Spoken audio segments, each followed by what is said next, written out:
बिहार में बीपीएससी के जरिए लगभग 50,000 से ज्यादा पदों पर बम्पर बहाली आने वाली है, लेकिन इस बार नियम व शर्तें अलग होंगे। नमस्कार, मेरा नाम अभिषेक तिवारी है। आप लाइव बिहार देख रहे हैं।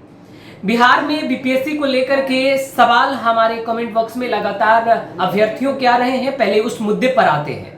मुद्दा बीपीएससी एपीओ पद से जुड़ा हुआ। दरअसल एपीओ पद के मेन एग्जाम के लिए शेड्यूल जो जारी कर दिया गया है बीपीएससी की तरफ से, उसको लेकर अभ्यर्थी लगातार हमसे यह सवाल पूछ रहे हैं कि क्या अब तक उस तिथि में बदलाव किया गया है या नहीं।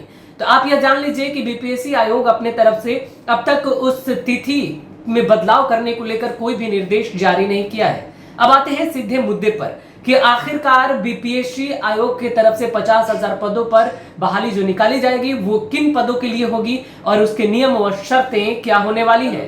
तो बीपीएससी के जरिए बिहार में लगभग शिक्षकों के पदों के लिए 50,000 से ज्यादा पदों पर बहाली निकाली जाएंगे, जिनमें 45,000 शिक्षक के पदों के लिए बहाली निकाली जाएंगी। उसके साथ ही प्रधानाध्यापक पदों के लिए लगभग 5,500 बहालियां निकाली जानी है। इसको लेकर के नियम व शर्तें भी अब सामने आ गई हैं कि उसके लिए क्या नियम होंगे और किस प्रकार से बहाली निकाली जाएगी। उसके लिए जो योग्यता है वो किस प्रकार से होनी चाहिए। हालांकि अब तक आयोग या फिर शिक्षा विभाग की तरफ से कोई भी ऐसा निर्देश नहीं जारी किया गया है जिसमें यह पता चल सके कि आखिरकार यह बहाली प्रक्रिया कब से शुरू होगी, यानी आवेदन करने की प्रक्रिया कब से है। इस तरीके का कोई भी तिथि पर ऐलान नहीं किया गया है।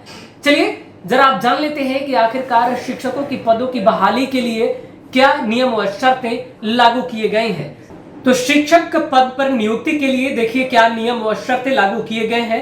पहला, किसी भी मान्यता प्राप्त विषय से न्यूनतम 50% अंकों के साथ ग्रेजुएशन की डिग्री होनी चाहिए। एससी एसटी, दिव्यांग, महिला और आर्थिक रूप से कमजोर वर्ग के अभ्यर्थियों को न्यूनतम निर्धारित अंक में 50% की छूट मिलेगी।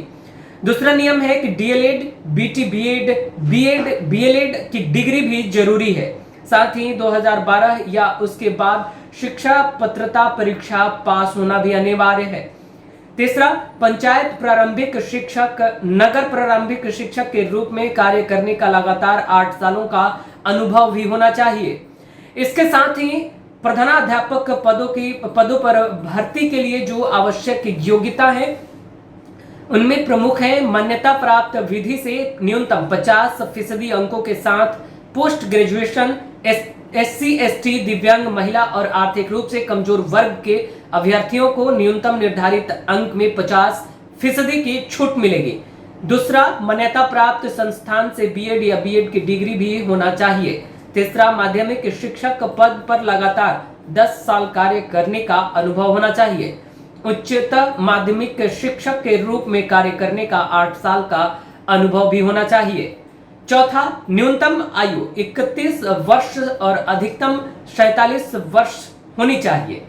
ये बहाली की प्रक्रिया के नियम और शर्तें बताई गई हैं। हालांकि अब तक यह स्पष्ट नहीं किया गया है कि किस प्रकार से और कब तक बहाली शुरू की जाएगी, यानी बहाली में आवेदन जो आमंत्रित किए जाएंगे वो कब से शुरू होंगे।